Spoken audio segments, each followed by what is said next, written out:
Hello दोस्तों, आज हम सेडिशन लॉ, जिसे हिंदी में राजद्रोह कानून भी कहा जाता है, के बारे में बात करेंगे। आइए इसकी डेफिनेशन से शुरू करते हैं।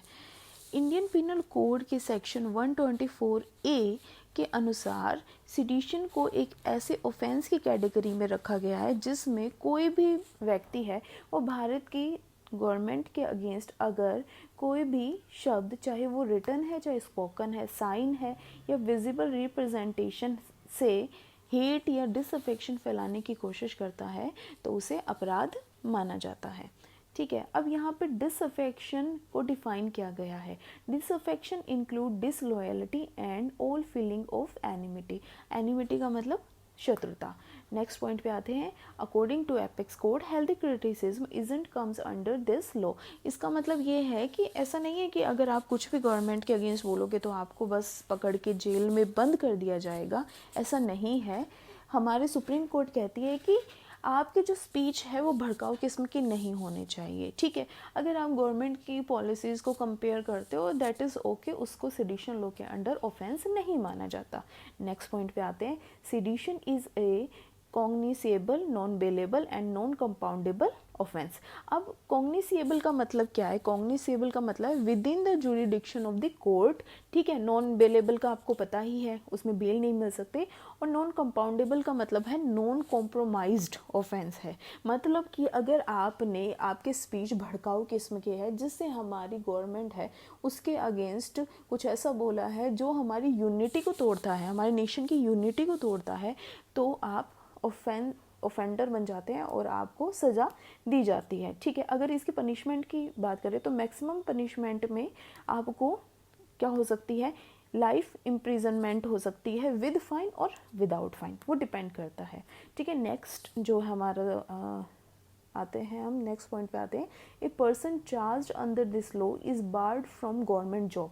अगर वो गवर्नमेंट एम्प्लॉई है तो उसको गवर्नमेंट जॉब से हटा दिया जाएगा। अगर वो गवर्नमेंट जॉब के लिए प्रिपेयर करता है तो उसको लाइफ टाइम तक गवर्नमेंट जॉब के लिए एलिजिबिलिटी जो है, क्राइटेरिया उसका हटा दिया जाएगा। ठीक है, इवन उसका पासपोर्ट है उसको भी जब्त कर लिया जाएगा और जब भी कोर्ट बुलाएगी उसको कोर्ट में प्रेजेंट होना पड़ेगा। नेक्स्ट पॉइंट पे आते हैं। इन 2018 law commission of India in its consultation paper recommended repeal of section 124A of IPC. अब ऐसा क्यों है कि लॉ कमीशन ऑफ इंडिया ने रिकमेंड किया था कि आप जो 124A है उसको हटा दीजिए? ठीक है, उसका कारण ये है कि जो सेडिशन लॉ है उसका बहुत ज़्यादा मिसयूज़ किया जाता है। ठीक है, एग्जांपल के लिए अभी फ़िलहाल जब हमारा लॉकडाउन लगा था तो विनोद दुआ ने क्या किया था, गवर्नमेंट को क्रिटिसाइज़ किया था। ठीक है, कि कोविड-19 के लिए आपके जो एफर्ट्स हैं वो अप टू द पॉइंट नहीं है, तो उसको कहा कि तुम तो देशद्रोही हो, इसलिए उस पर सेडिशन लॉ लगा के उसको जेल में बंद कर दिया था। जब अगर हम नेक्स्ट पॉइंट पे आते हैं कि कहीं ना कहीं जो सेडिशन लॉ है वो हमारा जो right to speech and expression है under article 19(1) of fundamental rights, ठीक है, उसको दबाता है। एक तरफ तो आप ये कहते हो कि आपको बोलने की आज़ादी है, दूसरी तरफ आप सेडिशन लॉ लगा के हमारी उस आज़ादी को रोकते हो, तो कहीं ना कहीं कॉन्फ्लिक्ट है। ठीक है, नेक्स्ट पॉइंट है कि जो सेडिशन लॉ है उसकी क्लियर डेफिनेशन नहीं है, जिससे अलग अलग अजम्पशन बनाई जाती है इस लॉ की, और गवर्नमेंट जो है इसको अपने फ़ायदे के लिए अलग अलग अजम्पशन लगा के मिसयूज़ करती है। बट ऐसा नहीं है कि सेडिशन लॉ के सिर्फ नेगेटिव पॉइंट्स ही हैं, बहुत सारे पॉजिटिव पॉइंट्स ही हैं। पॉजिटिव पॉइंट्स की हम क्या पढ़ते हैं? Significance of the law. अब सबसे पहले क्या आता है? Unity of India. Unity of India कैसे? Sedition law can combat anti national and terrorist element. ठीक है, अगर हमारे पास सेडिशन लॉ है, 124A है, तो कोई भी इंसान है जो गवर्नमेंट के खिलाफ सच में भड़काऊ किस्म के स्पीच दे रहा है तो हम उसको इस सेक्शन के थ्रू रोक सकते हैं। ठीक है, अब इसकी वजह से, सेडिशन लॉ की वजह से एक स्टेबल पॉलिटी बनती है। कैसे?